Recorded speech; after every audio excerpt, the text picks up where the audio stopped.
Hi guys, hope you're well. Welcome to Thursday Thoughts, the live episode of DOdaily. It's Des here, ready to answer your questions, get stuck into whatever was on your mind this week. Got some really good stuff to go at, really looking forward to it today. You'll understand why shortly, but before I get into that, just like to say thank you to everybody who's been involved this week. Thursday offers a chance to interact. Leave a comment, whether you agree, disagree, you've got a question to ask me, please drop it in the comments, whether you're watching live or whether you're watching after. And of course, please do it now. Takes half a second. Give me a thumbs up. Just helps the channel spread itself around the algorithms of YouTube and potentially get to one or two more people. Looking for that little bit of extra support. So if you can subscribe to the channel, that would be amazing. Just 4 away from 600 now. Really pleased with that milestone. It is another small milestone along the way. And as YouTubers, as people who do this kind of thing on social media, it's all about hitting that next one, trying to improve, trying to be that little bit better. And that's what I'm trying to do here. My main aim is to be honest and relatable, share little bits of information which just might help people understand. But sometimes it's okay not to be okay, or to encourage a little bit of activity here and there to get us really sort of in good spirits, on top form and feeling good about ourselves. Something I rely on a lot. Thursday, I always mention the fact that I do a DOdaily in-person coaching session here in Nottingham. Anybody who's interested in a running type boot camp where we work to targets and goals in and around the Nottingham area, please get in touch. It's something that I do with a group of guys, kind of focus on group activity, but breaking it down into a boot camp type session that works for the individual. It's all relative to wherever you're at. It doesn't matter what pace or what ability. But it's just a small plug for that, because it's something I do on the back of this, hoping people will then tune into this and understand why I'm doing certain things and trying to spread good feeling and positivity and enthusiasm, and like I say, just be that little bit better. I use my own experiences, my ups, downs, my indifferent sort of actions, behaviors and things that happen, just to prove that essentially we're all the same. We all have the same feelings in a different way, but essentially it's everybody sort of comes across the same things in life and has to deal with it. And that's all it's about. If you want to get in touch at any point throughout the week, all the social media there, scrolling across the bottom, please follow that. Please link up, hook up, follow my own personal social media. I'm quite open on there as well. Put a lot through there about sort of what I'm doing and how I'm making the most of things. So if you want to follow me, please do. Follow me on Strava to see how I'm getting on with my running. Pleased to say, from that coaching session, managed to get involved again after being ill last week and getting back to it yesterday. Felt really, really achy, was dreading it somewhat. And the heat outside, made it a little bit uncomfortable, but just pleased to get out there, getting a good session. Did some 50-meter hill sprints, numerous attempts sprinting up and running back, and it's just got those endorphins flowing. It's not going to change the world in one day. It's the instant rewards aren't there, but step by step, I'm getting back to where I need to be. And again, just building on yesterday. And if we can do that on any given day, we're going to hit a brick wall at some point, like I did myself with the training, with the illness and injuries in the past and all sorts of other things, personal circumstances. But it's just about going again every time that happens, isn't it? And for me, I'm at the start of that again and really sort of pleased to have got out there. Still got a sweat on, literally only just finished. Thursdays are a really, really busy day. The way it's kind of structured now, love it, don't get me wrong. Absolutely love what I do. It's all about sort of being around people and putting things out for people to enjoy. So make the most of it. After this episode, I've got a quiz locally again at the Boot Room. Anybody in Nottingham can come to that. Just a bit of fun. We're not trying to reinvent the wheel. Just make it a bit light-hearted and not so serious, but with some great prizes and great food on offer. So that's the Boot Room Nottingham, right outside Nottingham Forest Football Club on Pavilion Road, Trent Bridge. It's a great place to be. I spend a lot of my time there. Really good partnership with the guys through the running club, through the quiz now and various other things. So again, lots for me to be really sort of really on top of, just really happy about. It makes for a real busy day. But once I've kind of finished it, look forward to wake up to walk in the morning. It's really, really nice. And speaking about that pub quiz, of course, I put a throwback out there, bit of market research in reality, but I thought it'd be great to ask the guys what would be their best pub trivia. It might give me a bit of support in getting the questions right. I write them all from scratch. I love that part of it as well. It gives me a bit of time away again, just to enjoy something else and not think about all the more important stuff and the stressful stuff. So take an hour or two to do that earlier in the week. So I was just looking for a few ideas. Again, that's all I try and do with this throwback question, is ask people to let me know what they think. I pass on some ideas. It might just inspire somebody to do something. And again, it gets me talking about different things. So a response I got straight away from Dawn last week: my special trivia subject will be Only Fools and Horses. It's funny she says that, because there was one of those questions. There was a question on Only Fools and Horses in last week's quiz. But again, I know Dawn, and I know she absolutely loves that. It's one of the things she retreats back to when she needs to. Kay said the best round is music, especially Beat the Intro. But my mastermind subject will be Desperate Housewives. Again, something she probably resorts to when she needs some time out. Not something I watch myself, but again, each to their own. And this is what it's about. It's about what the individuals enjoy. Philip says anything to do with 1990s sport. I think I'm with you on that one, Philip. I love my sport. I consider myself a bit of a sport buff, a bit of a nerd, some might say, but really sort of enjoy that. Just a comment there from Are You? Hi, Des. Hope you're well. Feeling good, mate. Hope you're well too. Hope you're having a great Thursday, and thanks for tuning in and watching DOdaily. And then Peter says, I'm a film buff, especially James Bond. Again, lots of people love the films, don't they, and like to revisit them and watch them when they need to. So that's absolutely brilliant, isn't it? And like I say, that's all I look for from that. But it's a great lead into today's questions, actually.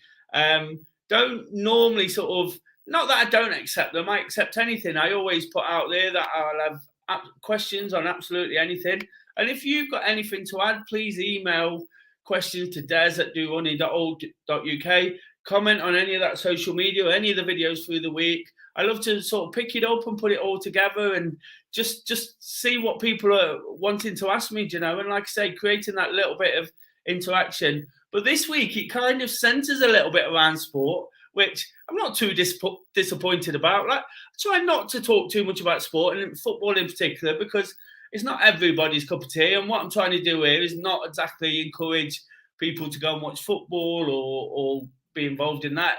Whilst there is some activity involved and encouragement to do that, it's just about talking about and enjoying and finding relaxation in the things you do. So football is definitely one of mine. Today was a really, really sort of momentous occasion. I've been talking a lot recently about Forest getting promoted to the Premier League. And Tom asked the question here, it has to be asked, what do you think of the release of the Premier League fixtures? For me, this was quite momentous. So it's probably quite important that I talk about it today. Anybody who's been watching recently knows I've been talking a lot about getting married in September and the importance of that, and get myself right and being in the right frame of mind for it. But one of the key things with this fixture release of Forest getting to the Premier League was the worry of a clash. Lots of people said to me, well, why did you book it then? But basically, the weekend that we booked the wedding would normally be an international week, just trying to be a little bit cute with that. But it didn't sort of work out, because the World Cup being in Qatar kind of backfired on us a little bit, and they've moved all the calendar and just adjusted it. So there was always a fear that there'd be a football fixture. And obviously, with Forest getting to the Premier League, really worried that would be a big one. Was actually hoping for Bournemouth away. But on the day of the wedding, which was the one I was looking for, even more than the first day, it's actually Bournemouth at home. And whilst that's not ideal, we're getting married at church and then passing the football ground and having the reception at the cricket ground. It's not ideal that the football's on, but it's something I can live with. If it were Man United and Liverpool, it'd be really tough. I'm thankful that the guest of I kind of put it out there today and said, if the guests want to go to the football, we understand as much as anybody, how important football is in people's lives. So we wouldn't have been offended, but most people said that they'd like to still come to the wedding, which was nice, and I'm thankful for that. But that was the one that was particularly important. What it's also done is create a lot of buzz. The first game for Forest is at Newcastle United. Newcastle's always a great place to visit, always a great football stadium as well. I've been there several times, really looking forward to that, a proper away day. When as Forest fans, we like to think we're a big club, and we get told we're not so often. And in many ways, we haven't been. But now we've got a chance to prove it all over again, and just look forward to some great games. Manchester United on Boxing Day, that should be an absolute cracker. And of course, Liverpool and Chelsea and all these massive, massive games away. And another one in the early weeks of the season, the one ground in the top two leagues I've not been to is Everton. And now I get a chance. And I was really worried because their famous old stadium at Goodison Park is going to get knocked down in a couple of years. So I'm really pleased that I've got an opportunity to go there. Anyone of a football persuasion, please pop in and let me know your comments on this. I'd love to know. Got one coming in here from the True Red. Was hoping for Everton at the City Ground first game. Quite happy with Newcastle away on West Ham. And David Moyes, the first visitors to the City Ground.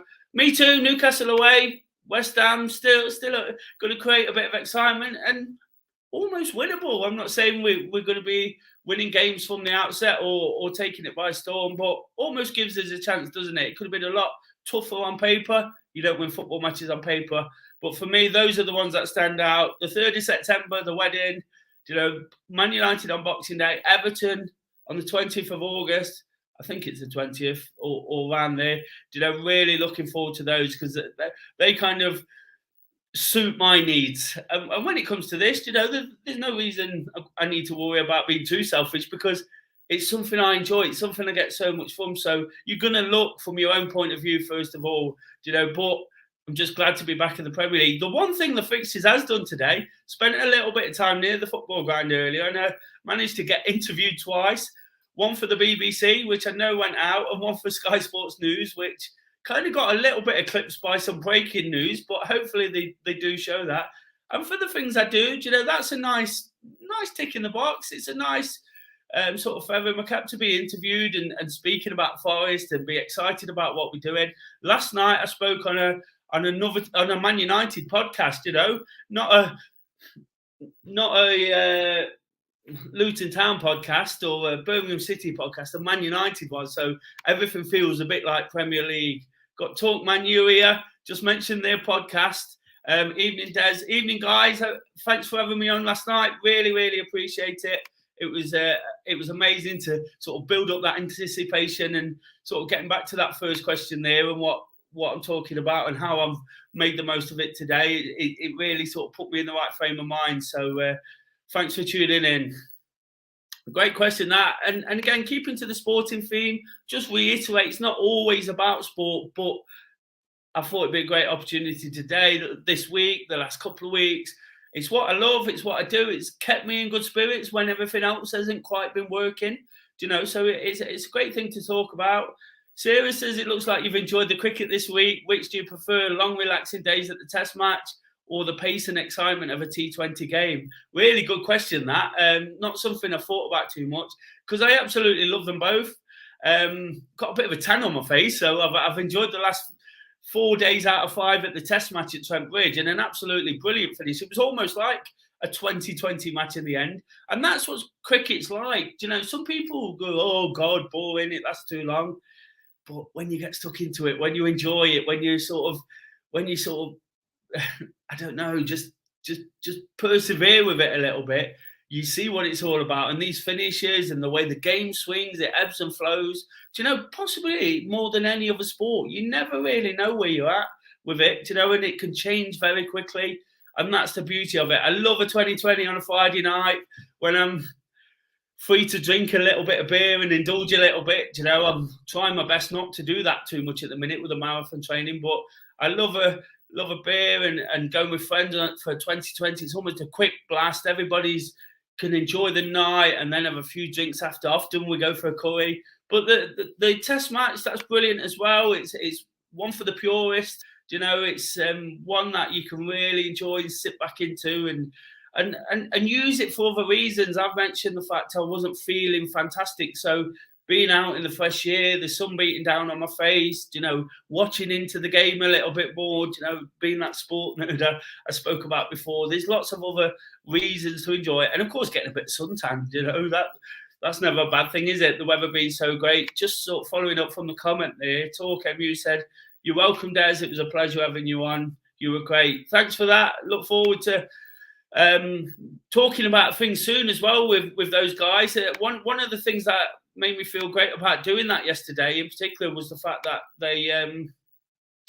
we got talking about mental health, and they kind of support, without ever seeing DOdaily before, they support the idea of talking about realistic feelings and putting it out there, how the day's gone and ups and downs, because some of the guys tend to agree with me. The way we deal with mental health in this country, it's not quite sort of targeting the problem. It's almost skirting around it just to tick boxes to say that's what we've done. So I've got a real passion just to be honest, to be myself, to show people it's a way forward. And we've almost discussed setting up a monthly kind of chat to do something. So watch this space for that one. There might be something to come off the back of it.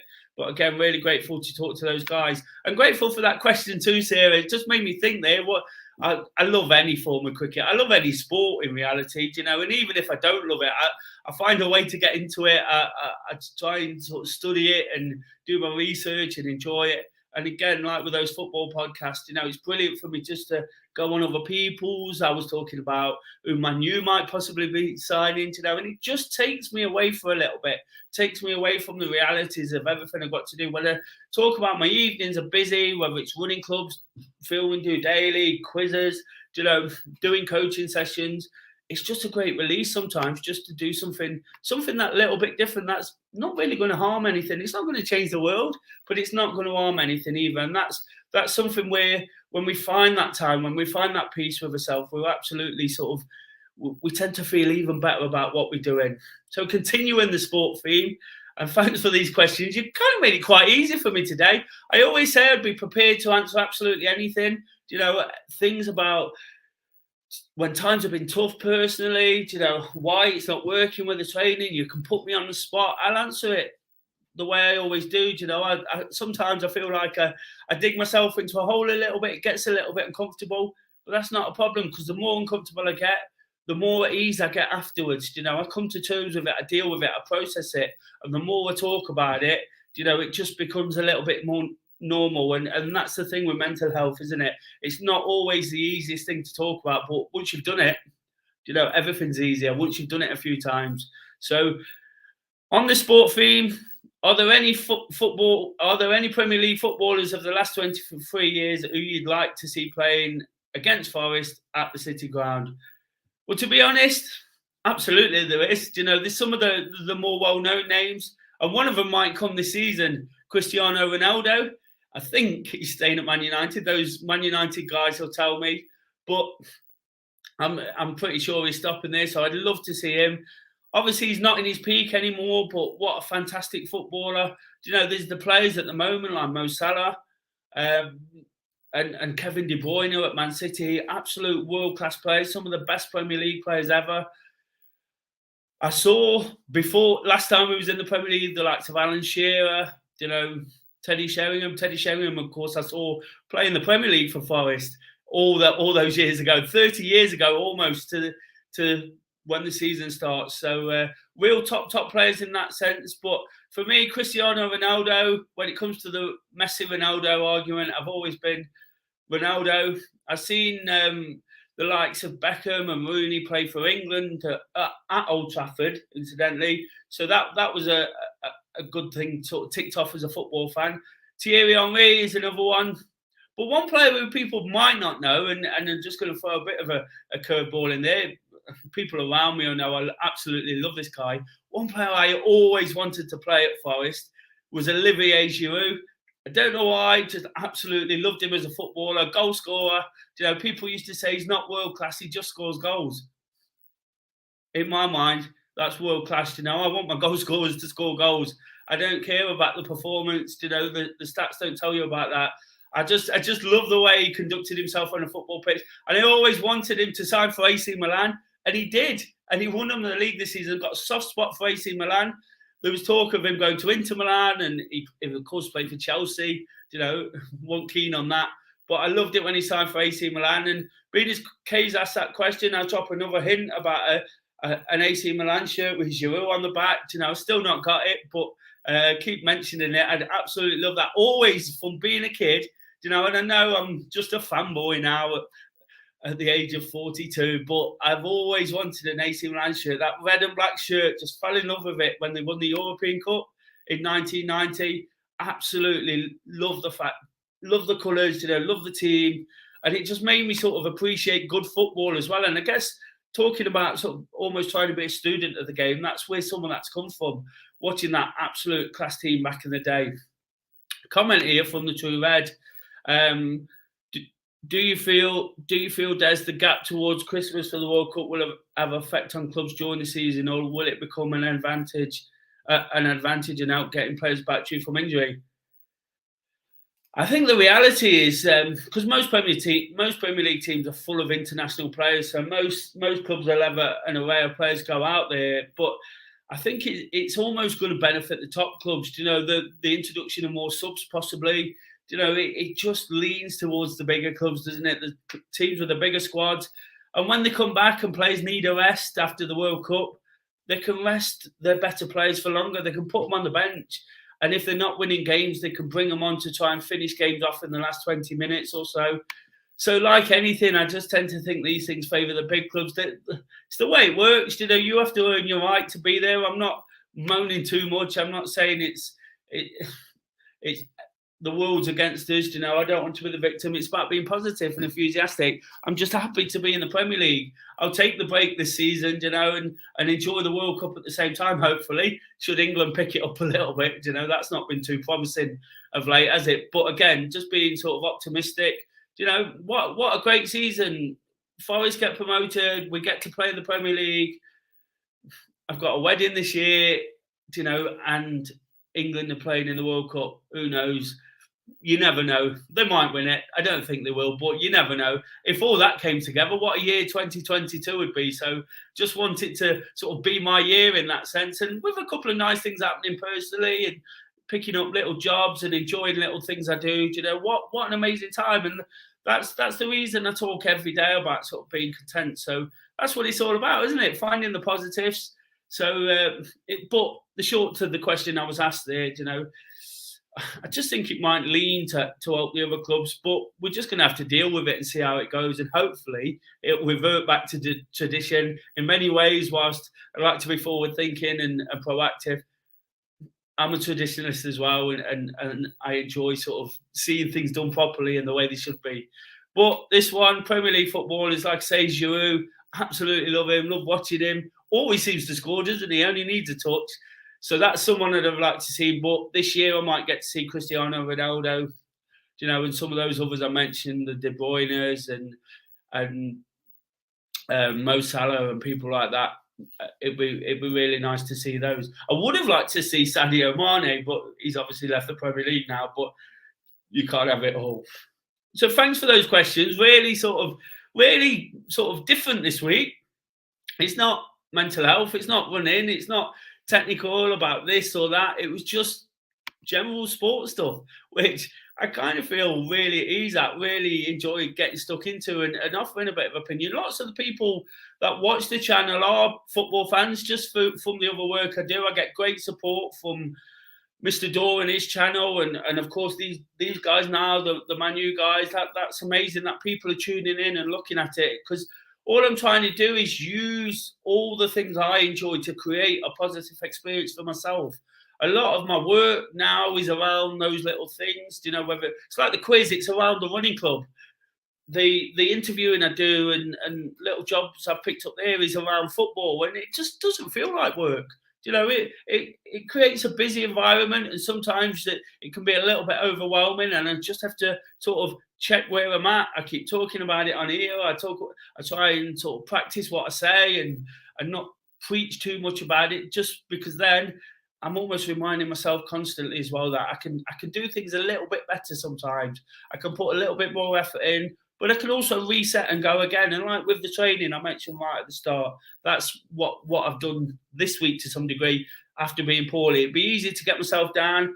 It'd be easy to sort of think, oh God, I've got it all to go back to. But if you take it one thing at a time, when it is all a little bit too much, it's about taking one thing at a time, one step at a time, one day at a time. And before you know it, it snowballs and you're absolutely flying through it. Another comment here. Great channel, Des. Thanks again. Lots of input there from those guys. Really, really appreciate that. Really appreciate all the comments. That's fantastic.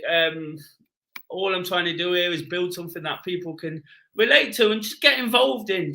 Just drop questions in. Let me know what you're thinking. Respond to what I'm saying here. Offer your opinion, whether you're watching live or after. It's just a great way for me personally, to sort of check out a little bit, but check in at the same time, if you see what I mean. Almost sort of forget about everything going off, talk about it, and like I say, when it's not going so well, just remind myself. When it is going well, almost give myself a pat on the back, because we have to do that as well, don't we? Without sort of letting myself get carried away with things, without sort of getting it becoming about ego or getting arrogant, because I don't think I'm that kind of person. But it's almost about giving yourself a pat on the back and going, that's turned out really well. And I'm not ashamed, as much as I'll talk about really, really difficult circumstances now and things that led me to want to do this. I'm not ashamed to say I'm proud of myself either. And when you kind of find that balance, it's an amazing feeling to have. And when you do feel that, when you kind of like yourself, because I've been in a position in life where I didn't enjoy what I was seeing or what I was doing, or the way I conducted myself. Don't get me wrong, I don't think I've ever been nasty or done things particularly wrong, but I just not enjoyed the way things had panned out. And now I'm just loving it. I'm loving every minute of it. All the things I get to do, try and find some positivity about it and just keep putting it out there. And that's it for today, guys. Almost that's it. I'll just pop up that email address again. If you've got anything, if it's deep, like it is quite often, please email me. I'll always email back. If you've got any concerns of your own, if you want to know how I've dealt with things, I've answered questions anonymously. I've answered questions one-on-one without even putting it on here if that's what people want. I'm always there to talk to. And that's the key thing in all this. Whilst I'm putting it out this way, I'm giving the people the opportunity to sort of reach out, connect. Because there's lots of people out there saying they're there, aren't they, until you really need it. But I'll always reply to emails. Everybody who sort of gets in touch with me, I'd like to think I build at least some kind of relationship. Of course, I can't sort of give all my time every single minute of the day, but I build some kind of relationship. And it's really nice. I've had people come up to me and say, you made such a difference. And again, that's such a nice feeling to have. So please do reach out if you need to. All those social media links, the email address there. Got any questions, light-hearted? You've seen today. So it's all been about sport. Easy peasy. But it might be about slightly more difficult things. If you tune in the rest of the week, you'll see me trying to relate into different experiences from the past and kind of get what it's all about. Do check back on some of those. I'll use tomorrow, of course, to wake up to walk, to attack the day, get out. I'll talk about the benefits of doing that. Similar messages every week, but I look back on how the week's gone. I look forward to the weekend, try and process it all, try and relate it into those messages of why it's important to get up and attack the day, because that's absolutely crucial for me. It's part of my toolkit now. And again, that's not kind of the words I like, because that almost becomes sort of cliche, but it's almost part of what I do. These daily motivations just get me thinking from the start of the day, this is what I need to do. So waking up to attack the day, usually out there about 5:30. Tomorrow's going to be a particularly warm one. So I'm planning on getting up really, really early, getting out there, getting in a good walk. I think the leg of the Knox Clock walk is about 5 miles tomorrow, and that'll all be before I start the day, before breakfast, before work, and before everything else I've got to do. It makes me feel amazing. And after a busy week, a busy Thursday, what a way to go into the weekend. Just another comment here from Talk MU. Our mental health needs taking care of just like our bodies. Absolutely. And that's why I try and find a balance here. Of course, running is my real passion. Running is why all this kind of started. But I found walking, I found the fact that I'm talking. I do running groups, now I do a quiz, which is run through the running group. Again, it's inviting people in. It's just a way of sort of relating in and building those relationships. Because I tell you one thing, when you're in a good place with mental health, you've got some real good, strong relationships. And that's something I've learned. There was a time in my life where I felt a little bit alone, a little bit isolated. But again, the more you sort of communicate, the more you reach out. I've had it here. I've met people through the channel who have reached out to me, and then I've said hello to them at football or wherever I meet them. And then we've had a drink and spoke about it more, and that's absolutely amazing. And again, thinking about that, thinking about our mental health, I believe there's a direct link into exercise and things like that. Whilst it's not for everybody, nobody's going to sort of jump on it just like that, just because I say so. I do think there's little ways we can get going. And Wake Up to Walk is a classic example of that. The way it works for so many different reasons. It's not just the exercise. The exercise is great, but it's the fresh air. It's the time alone, to collect your thoughts, to reflect. Quite often what we tend not to do is look back too much or look forward. Whilst living in the moment is important when it's a bit of a struggle, we can also get a bit carried away with that as well and just take it too far forward. So I'll be back with that. Of course, we always finish with a throwback question, and I always try and relate it to one of the questions just to create some comments, to create some interaction. I'll look to read them back next week just to sort of give a few ideas out on who people enjoy and what they'd like to see. So, which famous sportsman have you had the pleasure of watching, or would you have loved to have seen? We've all kind of got this one, haven't we? It's almost like the dinner table, past or present kind of thing. It'd just be great to hear. No wrong answers. Don't be scared. People can sometimes say, I can't comment. Of course you can. It's just saying who you'd love to see on a sports field. For me, I've mentioned Olivier Giroud, not world class, like I said, but I'd love to see him score a few goals for Forest. That's not going to happen, of course. But then there's cricketers I would have loved to see Ian Botham play. Absolutely sort of love watching the old footage of what he did. Just a real sort of hero of mine without really knowing too much about it. Sometimes with sport, it grabs you in that way, doesn't it? Ayrton Senna is another one. Absolutely adored Ayrton Senna. I watch all the documentaries, the film. There's something to watch. If you've got a bit of time this weekend, look that up. That's absolutely brilliant. Just finishing on a sport note there. Let me know what you think. Like I say, back in the morning for Wake Up to Walk. Have a great evening, guys. Keep that positivity going. The sun's out. It always puts a smile on a face. It's always that little bit better if it's sunny. And if you're feeling great anyway, and if you've had a bit of chance to get out in it, like myself, and looking forward to spending more, even better. Until the morning, have a fantastic evening. Please check back in. Of course, hit that thumbs up. That'd be amazing. And do subscribe. Get me to 600 before the end of the week. Can we do it? It's been a hard slog to this point, but we're cracking on. Just doing it.